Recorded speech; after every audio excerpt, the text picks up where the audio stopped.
Hi everybody, I'm Michelle Provaznik, Executive Director here at the Gardens on Spring Creek, and it is my delight and honor to introduce you to our former Executive Director and founder, Jim Clark. Welcome back, Jim. We're so happy to have you here. Thanks, Michelle. It is really exciting to be here and to see the gardens completely built out with the vision that we had going all the way back into the 1980s, the late 1980s. It's been a long process, but at least what I've seen so far, I'm extremely pleased to see all the work that you've done, the results of that, and excited to get a tour to see some of the detail.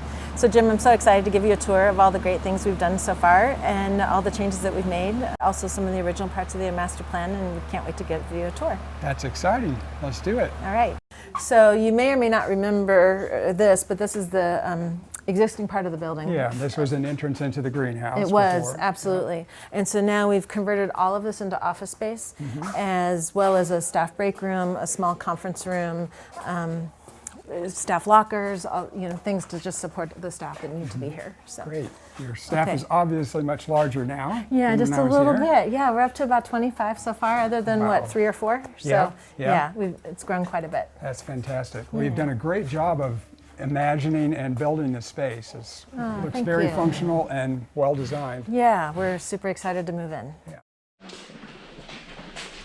Yeah. This is a good sized space. How does this compare to the Evelyn Clark classroom? So it's actually in similar size, but it's with the taller ceilings, it feels a lot more open, and also the cabinetry was built into the wall versus into the room, and so it feels a lot bigger.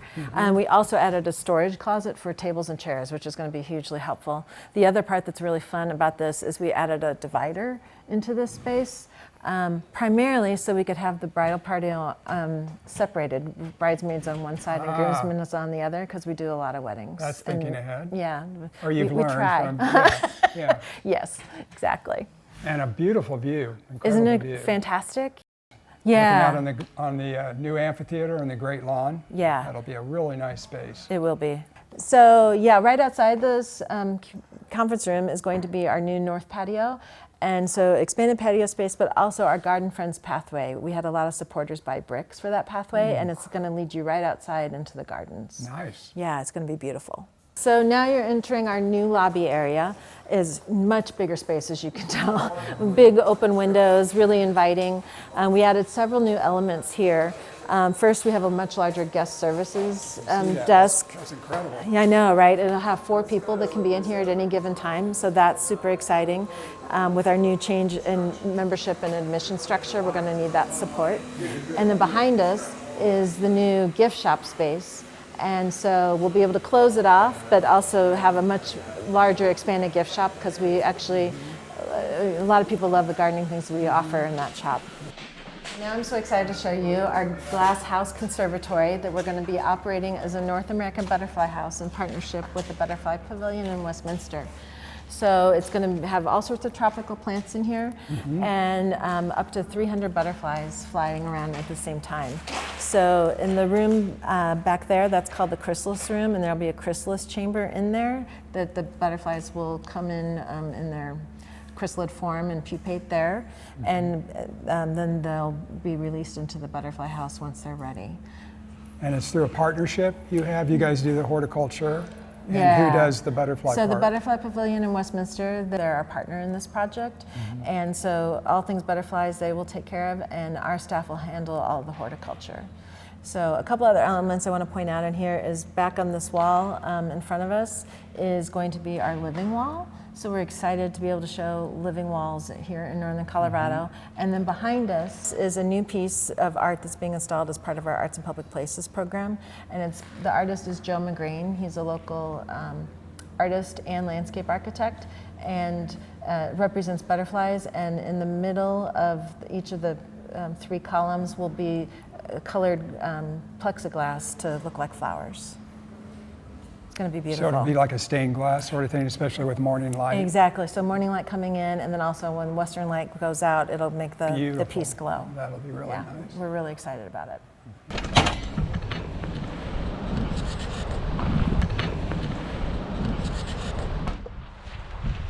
There's a lot changed, not just your last phase, but even before that. Yeah, absolutely. 5 acres of new gardens have been added. typical blustery October day, right, in Colorado. Yeah, quite a change from Austin for me. I bet. It's feeling like winter. Exactly. So, well, this is the start of the new gardens. We are in the Plant Select Demonstration Garden, which is one of our theme gardens. As you know, the Great Lawn was always imagined to be surrounded by theme gardens, and we kept true to that in our update of the master plan. So again, Plant Select, we have a fragrance garden, a rose garden, and a moon garden over there. A moon garden? A moon garden, cool. Yeah. Things that bloom at night are a lot of white flowering. Exactly, silver foliage, attract nighttime pollinators, that sort of thing. And as you can see, here's the Great Lawn. That was sponsored by Bohemian Foundation and Woodward. Could not have done this project without them. And then also back behind the stage, we now call the Everett Pavilion, named after Bob and Joyce Everett, who are both supporters of the gardens and this project, but also great community philanthropists. And we were honored for decades. For decades, and we were honored to be able to honor them here. Perfect. So. And then here on the right is an area called the Cafe Grove. Again, this is what Bob was really supportive of because he loved trees and loved the idea of a shady respite area here amongst all of our gardens. So that's the Cafe Grove. Beautiful. And then and Rotary is part of that. Rotary, yes, the long-standing tradition with Rotary, which you started how many years ago, right? Now we're heading to the Undaunted Garden, our Xeriscape demonstration garden that's designed by our friend, Lauren Springer. And we're so excited to have this showpiece, this horticultural showpiece at our botanic garden. She has several areas. So on that side is a cactus garden with hardy cacti. Yeah. This area we're calling the Western Cottage Garden. And then further down is more of a chaparral sort of environment. So just featuring some beautiful natives and amazing adapted plants that look beautiful and are water-wise. And she's probably continued, I imagine, from doing the original Parkway strip up there. She has new plants that she wants to try, new ideas. Exactly. And so she's been doing that quite a bit. And a lot of what that's in this garden, we have actually grown in our own hoop house and greenhouse because we can't get it in the trade. Fantastic. Yeah. But hoping to once you get the Exactly. word out. Yeah. That's why our plant sales become so popular. Yeah. So now we're passing through the last of our theme gardens. It's a butterfly and hummingbird garden. And we'll eventually relate this to what's happening in the butterfly house. So we can educate people on native butterflies and then North American butterflies. Who designed this garden? Sally Guthard actually designed the plantings in this garden. She's a local landscape designer who's helped us on several projects. She was on our Friends board as well. Right. So, and then we're heading into the Foothills Garden, and it's accompanying Prairie Garden, which is over there, the flat area. The Foothills, both gardens, are showcasing our native plants, not just right here in the Fort Collins area, but really the Rocky Mountain region is what we've chosen to view as native Rocky Mountain plants. So you'll find things from New Mexico and Wyoming and those sorts of things in this garden. And this, in these gardens, staff has actually done the design work on those of the plantings themselves. Good opportunity for them and fun for them to get their hands into it. Sometimes overwhelming, but definitely fun and creates a lot of ownership, which is really awesome. That's perfect. Yeah. So this is the Foothills Garden. You can see we created a lot more topography here. We moved a lot of soil around on this project. So soil from the Great Lawn actually came over here to create the topography. As you know, it's a floodplain, and we did a lot of moving cut soil. Cut and fill at the balance. Exactly. I love that you get that. Yeah. Yes, exactly. Yeah. And so that was part of what created the topography of this garden in particular. So, and then again, featuring all sorts of native plants from the Rocky Mountain region. So looking at the pavilion here, I'm wondering just by looking at the space about how many people, how many spectators would it hold? Yeah, so we have capped it at 1,500 people for concert events. It can actually hold more, but we've capped it at that. And that would be obviously with mostly seating on the grass or lawn chairs if they bought them? We're going to have lawn chairs available for rent, or people can bring in blankets for concerts. So now we're heading up to the Everett Pavilion. As the snowflakes start to fly. I know, exactly. And oh, this is gorgeous. Isn't it beautiful? It's absolutely fantastic. And you've got the sound walls over there. Right. Yeah, to buffer anything we do from our neighbors. And it's a nice backdrop too. It I is. like it visually. It actually kind of defines the space, which we're pretty excited about. So the big trees you see around the sound walls, those were transplanted from Hughes Stadium before it was torn down. Okay. Well, that's a nice history, local history. Yeah, it's a nice connection between us and CSU as well. And the acoustics, I'm already hearing right? the difference. Yeah. So on the wall here on the west, it actually has a sound proofing sort of finish on it, and then the back is stucco. And then the ceiling is Alaskan cedar. So Alaskan cedar. Alaskan cedar. Yeah, it's gorgeous, absolutely gorgeous. When the first glue lamp came in, the contractor was emailing me. He's like, "Are you looking out your window?" And I was like, so I turned around because I was not. I was on my computer, and I came flying out with my phone to take pictures. I think I actually screamed because it was just so exciting and so iconic to see the first green go in. It's absolutely gorgeous. I love it. Yeah.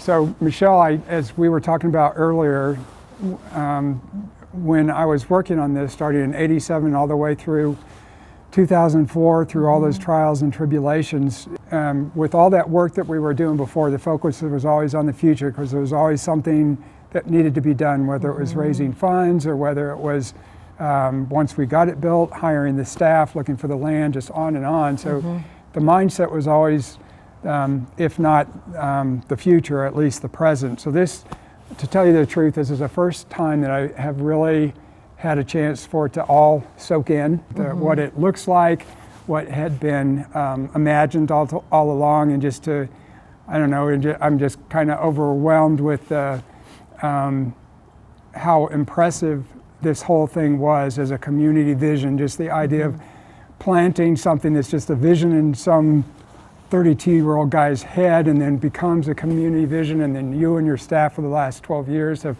fleshed it out. I just think it's incredible. And two things I want to say: that I feel like the mission that we have, just the practicality of using horticulture to enrich people's lives and foster environmental stewardship, that's one level, but it also seems like there's a whole nother level that I feel now that it's like a metaphor for inspiring people, that not just a garden, but a community vision, you know, that you can dream, and that with a lot of work and some luck, that things can happen. So I hope that, I know that you guys and your staff are inspiring people to do all kinds of great things, and botanic gardens don't go away. As we talk about this, will be here for many generations. So it's just overwhelming to me to think about that.